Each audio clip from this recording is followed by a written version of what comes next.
Hello everyone, कैसे हो आप सब। आई होप आप सब लोग बहुत अच्छे होंगे और अच्छे से पढ़ाई कर रहे होंगे, अपने एग्जाम की जोरों शोरों से तैयारी कर रहे होंगे। ठीक है बच्चों, हमारा एग्जाम कब है? दिसंबर में CSIR नेट लाइफ साइंस की डेट आएगी एग्जाम की।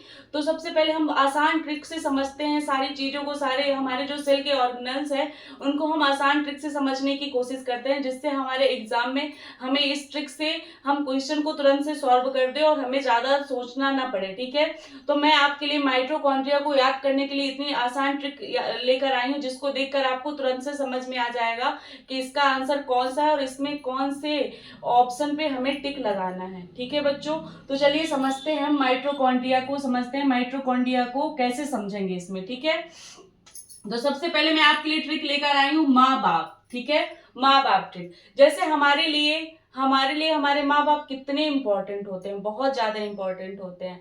उन्हीं से वो हमें क्या करते हैं, मोटिवेट करते हैं, वो हमें पढ़ाते हैं, वो हमें छोटे से लेकर इतना बड़ा करते हैं।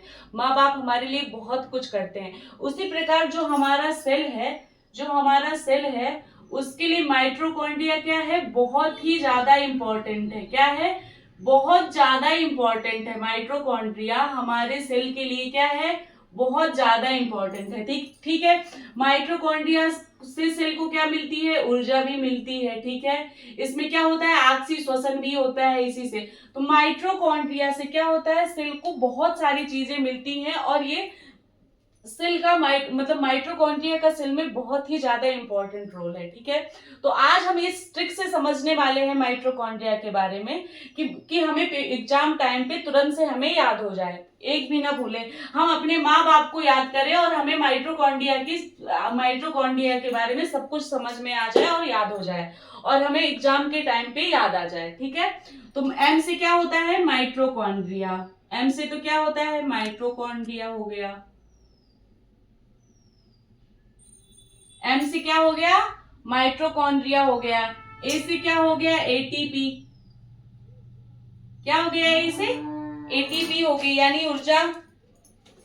ए से क्या हो गई, एटीपी यानी कि ऊर्जा। ठीक है, क्या हो गई, ऊर्जा का सिक्का। ऊर्जा का सिक्का भी तो हो गई हमारी माइटोकॉन्ड्रिया, क्या हो गया, ऊर्जा का सिक्का हो गया। ठीक है, बी से हमारा क्या हो गया, बी से क्या हो गया, बैटरी। क्या होगी, बैटरी यानी कि क्या, कोशिका। ठीक है, बैटरी यानी कि कोशिका। ठीक है, उसके बाद फिर ए से क्या हो गया, एरोबिक रिस्पिरेशन। क्या हो गया, एरोबिक। क्या हो गया बच्चों, एरोबिक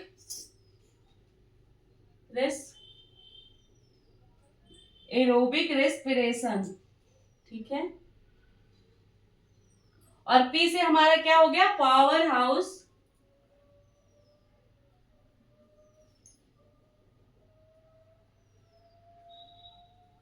ऑफ द सेल। ठीक है, तो समझते हैं माँ बाप ट्रिक से। एम से हो गया माइटोकॉन्ड्रिया, ए से हो गया एटीपी यानी कि ऊर्जा का सिक्का हो गया। मतलब एटीपी को मतलब माइटोकॉन्ड्रिया का सेल का क्या कहा जाता है, ऊर्जा का सिक्का कहा जाता है। ठीक है, बी से हमारी क्या हो गई, बैटरी यानी कि कोशिका हो गई। ठीक है, और ए से हमारा क्या हो गया, एरोबिक रिस्पिरेशन यानी आपसी श्वसन। क्या हो गया, आपसी श्वसन। आपसी श्वसन हो गया। और ये क्या, पी से क्या हो गया, power house of the cell. ठीक है ना, बिल्कुल आसान ट्रिक माइटोकॉन्ड्रिया को याद करने की, कि माइटोकॉन्ड्रिया को बाकी मैंने आपके लिए माइटोकॉन्ड्रिया के लिए 1 घंटे की पूरी क्लास बनाई है, जिसका वीडियो आप पूरा देख लेना।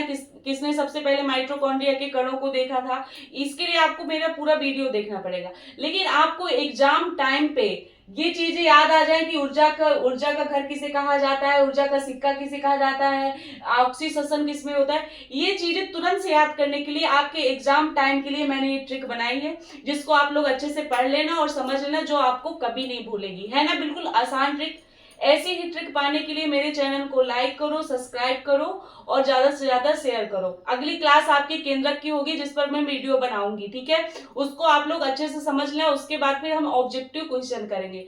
और एक बात और बच्चों, अगर आप लोगों को और भी अच्छी क्लासेस चाहिए और अच्छे शॉर्ट वीडियो और मतलब ऑब्जेक्टिव क्वेश्चन की PDF चाहिए, तो आप लोग कमेंट करो। मेरी वीडियो पे आप लोग कमेंट करो मैम, हमें हिंदी मीडियम वाले जितने भी बच्चे हैं तो कमेंट करो प्लीज, और बताओ मैम हमें लाइव क्लास चाहिए या हमें ये समझ में नहीं आ रहा, ये कंफ्यूजन हो रहा है, तो मैं आपके सारे कंफ्यूजन दूर करूंगी।